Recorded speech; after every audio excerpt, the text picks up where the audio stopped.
Hello everyone.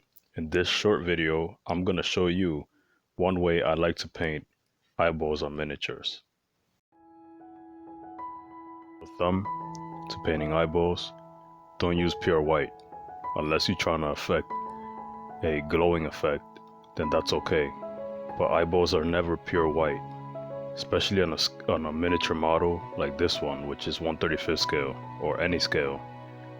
Using pure white for eyeballs is just too much. It takes away from the overall realism and it just stands out too much. Instead, I like to use a pale gray blue or more like a very light gray, so a bit more realistic. Your heads up, painting techniques like painting eyeballs, fingernails, toenails, things like that, or teeth is not a thing that you could just do right away. The way I'm going to show you how I paint eyeballs is quicker than practicing with a brush, which I encourage you to learn, to teach yourself how to do. But this also still requires some practice and some patience. It's not a quick, right away technique, but the good thing is one, 2, 3, or 4 tries, you should get the hang of it. To paint the actual eyeball, I'm not going to use a brush. I'm going to use a toothpick.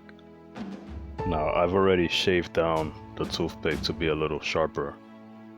And I'm going to dip my toothpick in some dark brown first.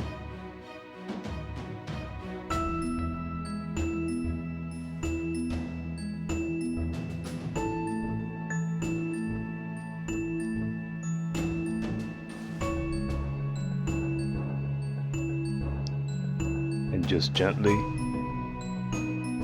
go in with the tip of that toothpick.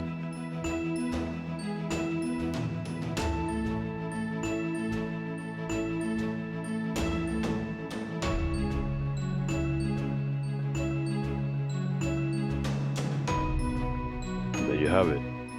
Eyeballs, quick and easy.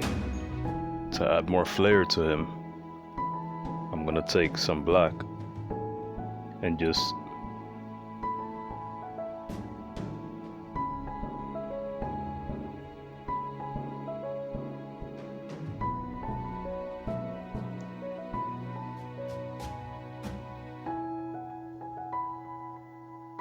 and that's it. This does take some practice, but once you get it down, it'll be easier.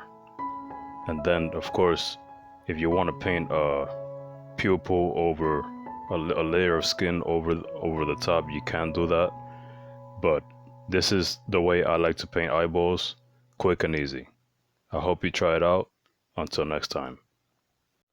For this, you're gonna need your wet palette. I cannot stress it enough. If you don't want your paints to dry on you from the time you put down the stencil to the model, use a wet palette. So that's the first thing. A little tip about the toothpick. If you get yourself, try to find the one that's as close to being perfectly round. And what you could do with the toothpick that's like this is, the more you cut, let's say you cut a piece from it and you try to make an eyeball, the bigger the eyeball will be. So as you take a blade and you want to make an eyeball that's a little bigger, all you got to do is just cut it going further down into the toothpick. So that's just a little tip to make different size eyeballs. The skinnier the toothpick, the smaller the eyeball it will make. Here's a nifty little project I did a couple of years ago. I call this the Lurking Landlord, and it was fun to make, especially the eyeball part, because I was able to give a sense of direction where he was looking, and it was to the side, his next door neighbor over the fence. Once you get a little bit more familiar with this technique, you can paint eyeballs go in different directions, and that's the fun part. So I hope you enjoyed this little quick tutorial. I'll see you guys next time.